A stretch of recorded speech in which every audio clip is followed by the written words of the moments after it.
తాకట్లో ఉన్న మీ బంగారాన్ని విడిపించి ఆ రోజు ఆన్లైన్ రేటుకి కొంటాం. Sharma gold company. నమస్కారం, వెల్కమ్ టు సుమన్ టీవీ. నేను గీతాంజలి. ప్రస్తుతం మనతో పాటు భారతీ శంకరపీఠం వ్యవస్థాపకులు, ప్రముఖ జ్యోతిష్యులు, ఆధ్యాత్మికవేత్త బ్రహ్మశ్రీ అన్నవరపు తిరుపతి మూర్తి అవధాని గురుగారు ప్రస్తుతం మనతో పాటు ఉన్నారు. వారితో మాట్లాడదాం. గురుగారు నమస్కారం అండి. ఓం శ్రీ మహాగణాధిపతయే నమః. గురుగారు, మార్గశిర మాసాలలో ఎంతో విశిష్టమైందని చెప్తారండి. అందులోనూ గురువారం చాలా విశేషం అని అంటారు. మార్గశిర గురువారం. మరి ఆ రోజు మాసాన మార్గశీర్షోకం అంటుంటారు. మరి గురువారం రోజు చేయవలసినటువంటి పూజా విధానం, ఆ రోజు ఎవరి ఆరాధన ముఖ్యంగా చేయాలి, నామజపం కావచ్చు, నైవేద్యం కానీ ఏవి సమర్పించాలి, ఎటువంటి ఫలితం పొందవచ్చు? తప్పకుండా. దేశకాల దేహ ధర్మ వైపరీత్య అంటారు. అంటే దేశము కాలము ఎప్పుడూ మారు, దేహం మారుతూ ఉంటుంది, ధర్మం ఎప్పుడూ మారదు. ఆ మూడిటిని మనం తీసుకోవాలి. మన దేహం మారుతుంది కదా, ధర్మం కూడా మారుతుంది అనుకోవటం అవివేకం. ఈ మాట ఎందుకుంటారంటే, ఇప్పుడు నేను చెప్పేటువంటి దానికి చాలామంది అవివేకులు మాట్లాడుతుంటారు. నాన్న అవివేకాన్ని వదిలేయమని ముందు చెప్తున్నాను అనమాట వాళ్ళందరికీ. మార్గశిరహ అంటే ఈశ్వరుడికి చాలా ప్రీతండి. ఈశ్వరుడికి కార్తీక మాసంలో మనం చేసే అర్చనకి విష్ణుమూర్తి సంతోషపడతాడు. మీరు కాశీ వెళ్ళండి. ఇప్పుడు మార్గశిర మాసం కాశీ కడకట్లాడుతుంది. మనకు రూమ్స్ కూడా దొరకవు, అంత కడకట్లాడుతుంది. అంటే ఆ మార్గశిర మాసంలో అక్కడ ఈశ్వరుడికి అభిషేకం చేస్తే ఆయన సంతోషపడతాడు, విష్ణుమూర్తి సంతోషపడతాడు అనేటువంటిది చాలా ప్రమాణం ఉంది. అందుకని మొదట్లో అవివేకులు ఉంటారు దీనికి అని చెప్పి. అందులోనూ కూడా మార్గశిరము అనేటువంటిది దక్షిణామూర్తి స్వామివారికి ప్రీతికరమైందండి. వృశ్చిక సంక్రమణం మనకు డిసెంబర్ 14 నుంచి ధనుసు సంక్రమణం వస్తూ ఉంటుంది. ఇప్పుడు మనకు వచ్చేటప్పటికి వృశ్చిక సంక్రమణంలో ఉన్నాం మనం. వృశ్చిక సంక్రమణం అంటే మనకు చైత్ర నుంచి లెక్క వేసుకుంటే 8.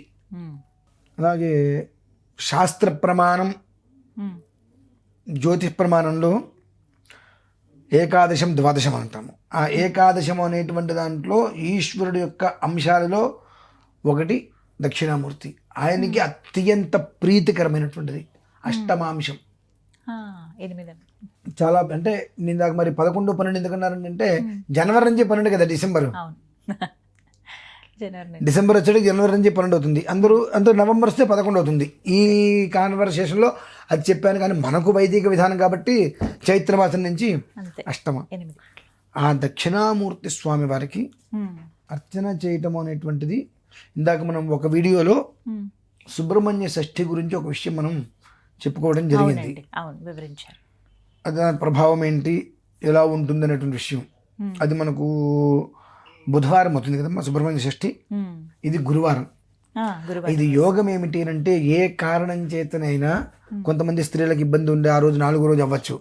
అటువంటి వాళ్ళకి ఏదైనా ఇబ్బంది వస్తే సేమ్ ప్రయోగం దక్షిణామూర్తి స్వామి వారికి మర్నాడు.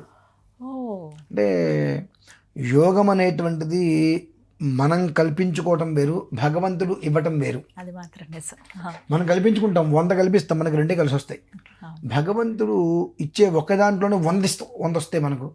అటువంటిది ఆ గురువారం రోజు నాడు దక్షిణామూర్తి స్వామి వారికి శనగల దండతో అర్చన చేసి వడమాల వేసి ఆయనకి అర్చన చేసుకోవడం అనేటువంటిది అత్యంత యోగదాయకం. ఇది 2 విధాల. ఒకటి, సంతానం వృద్ధి కలుగుతుంది. 2, వృద్ధి కలిగినటువంటి సంతానానికి మేధస్సు కలుగుతుంది. ప్రణవ శ్రద్ధ మేధ అంటారండి, అది వృద్ధి కలుగుతుంది.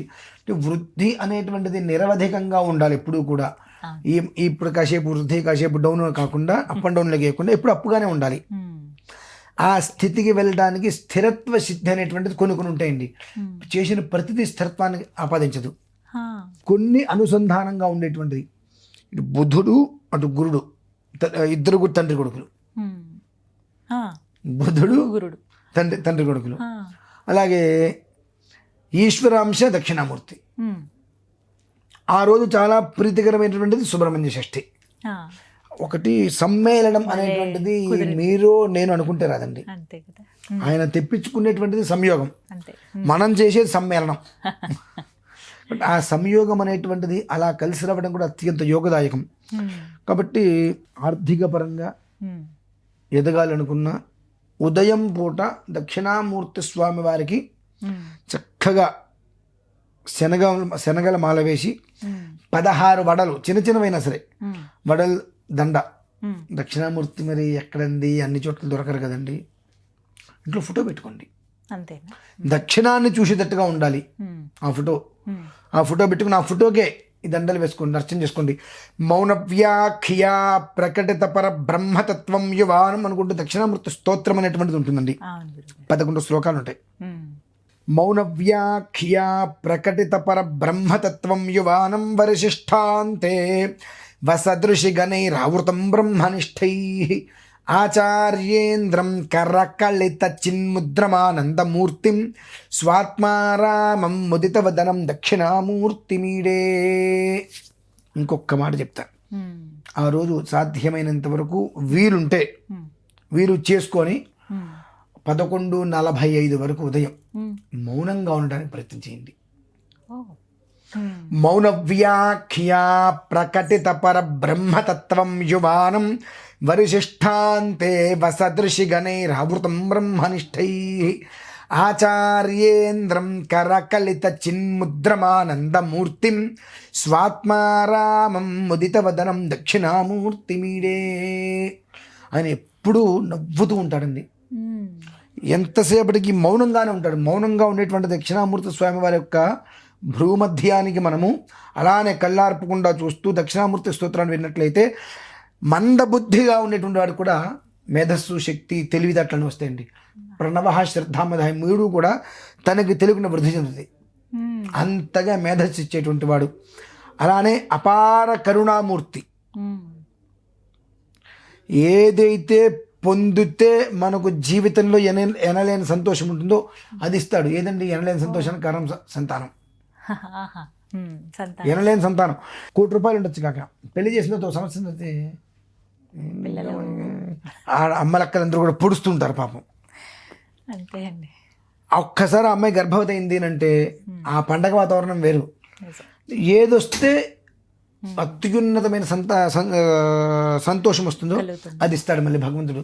కనుక ఉదయం లేచిన మొదలు ఆ మౌన వ్యాఖ్య అనేటువంటిది కూడా మౌన వ్యాఖ్య, మౌనంగా వ్యాఖ్య అంటే వ్యాఖ్యానం మీరు బయటికి చేయకుండా మనస్సులో ఏదంటే అది పెట్టుకొని వింటూ ఆయన భరువారి మధ్యలో చూస్తూ చేసుకొని 11:45 వరకు మౌనవ్రతం అనేటువంటిది ఉంటుంది చూసారా, దాన్ని మీరు ఆరాధించటం చాలా అత్యంత శ్రేయోదాయకం. ఒక్క ప్రయత్నం చేసి చూడండి. దాని యొక్క ప్రభావం వలన మనం మాట్లాడేటువంటి ప్రతి మాటకి కూడా విలువ ఏర్పడుతుంది. అంటే వృద్ధా శిష్యా గురో వటు అని చెప్పి మీరు ఎప్పుడైనా వినుండవచ్చు. ఏంటి అంటే జపం చేసుకుంటున్నాడు, చాలామంది కూర్చున్నారు ముందు. ఎవరో ఆయన ఎంతున్నాడు, ఇంతున్నాడు, వటుహో ఇంత పిల్లాడు జపం చేసుకుంటాడు. వృద్ధా శిష్య, ఆయన దగ్గర చదువుకోవడానికి, జ్ఞానాన్ని తెలుసుకోవడానికి వచ్చిన వాళ్ళు ఒక్కొక్కరికి కొన్ని లక్షల సంవత్సరాల వయసు ఉంది, ఒక్కొక్కరికి కొన్ని లక్షల సంవత్సరాల వయసు ఉంది. ఆ అన్ని లక్షల సంవత్సరాల వయసు కలిగినటువంటి ఋషులు, మునులు అందరూ కూడా వచ్చి ఆయన ముందు ఇలా కూర్చున్నాడు. ఆయన ఎప్పుడైతే చిన్ముద్రమానందమూర్తిం, చిన్ముద్ర వేసుకొని నవ్వుతూ ఉంటారు కదా, ఆ ఒక్కసారి ఆయన దృష్టి మన మీద పడకపోతుందా అని చెప్పి లక్షల సంవత్సరాల వయసు గలటువంటి వృద్ధు శిష్యులు అందరూ అక్కడ కూర్చున్నారు అనమాట. మౌనంగా ఆ ప్రదేశం మొత్తం కూడా పిన్ డ్రాప్ సైలెంట్ అంటారు సార్, అలా ఉంటుంది. దక్షిణామూర్తి స్వామి వారిని నువ్వు ఆరాధించాలి అంటే మౌనంగానే ఉండాలి. నువ్వు ఎంత మౌనంగా ఉంటే నువ్వు అంత మేధావి, ఎంత మాట్లాడుతుంటే అంత మనకి వాల్యూ ఉండదు. కాబట్టి నువ్వు ఆయన ఆ రోజు నాడు ఆ రకంగా నువ్వు ఆరాధించు. నువ్వు ఆయనకి ఇష్టమైన రీతిలో నువ్వు ఆరాధిస్తే నిన్ను ఏ స్థితిలో నిలబెడితే నువ్వు బాగుపడతావు ఆ స్థితిలో నిలబెడతాడమ్మా.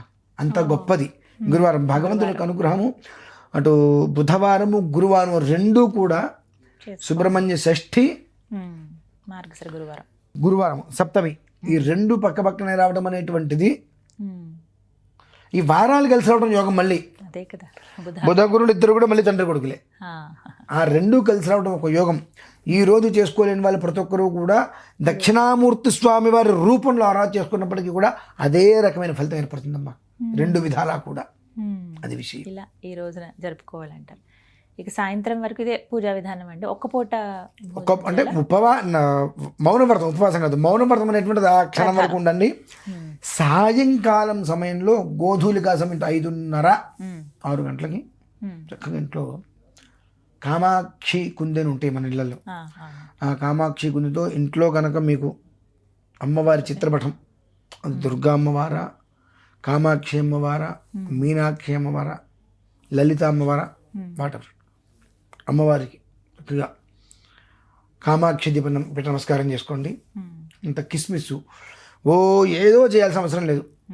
అయితే ఇందులో మీకు దేని కోసం కావాలనుకుంటున్నారు, దంపతులు అన్యోన్యత కావాలనుకుంటే నిత్య క్లిన్నా నిరుపమా నిర్వాణ సుఖదాయిని నిత్య షోడశికారూప శ్రీకంఠార్థ శరీరిణి అనుకుంటూ దీపారాధన చేసుకుని అమ్మవారికి నమస్కారం చేసుకోండి. అందుకే కిస్మిస్ నివేదన పెట్టండి.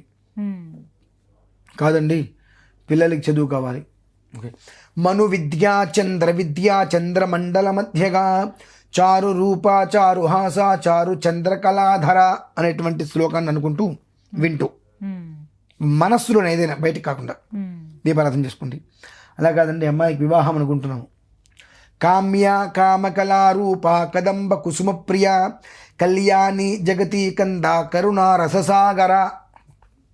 అలా కాదండి ఏదో ఒక రకమైన భయంగా ఉంది, ఏదుంటే ఏదుంటుందో అని భయంగా ఉంది.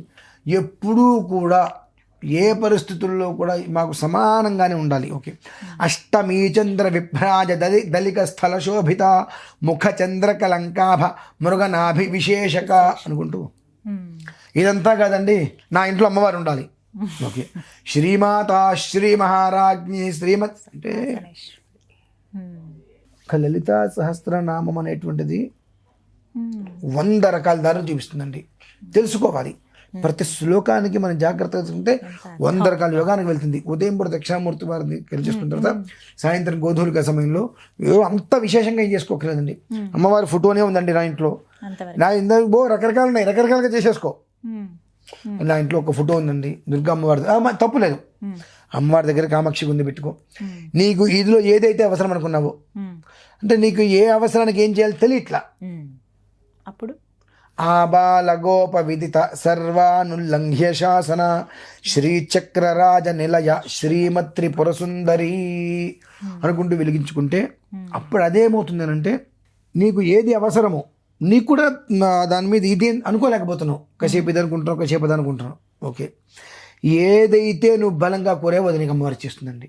దీపారాధన చేసుకుని చక్కగా కిస్మిస్ పెట్టమంటారు. అంటే విప్పపు పెట్టాలి, అది దొరకడం కష్టం కనుక ఇప్పుడు దొరుకుతుంది. చింతపండు మెత్తగా పిసికేసి చండాలంగా దొరుకుతుంది, పురుగు పుట్ర పట్టేసి. కాబట్టి ఎండు ద్రాక్ష అమ్మవారి నివేదన పెట్టి ప్రసాదంగా తీసుకోండి చాలమ్మా. అంతే, ఆ రోజు సింపుల్. అలా సులువైన పద్ధతి, చాలా విశేషంగా కూడా ఉంది. అందరూ ఆచరించే వీలుగా చక్కగా వివరించారు గురువుగారు. ధన్యవాదాలండి. రమేష్.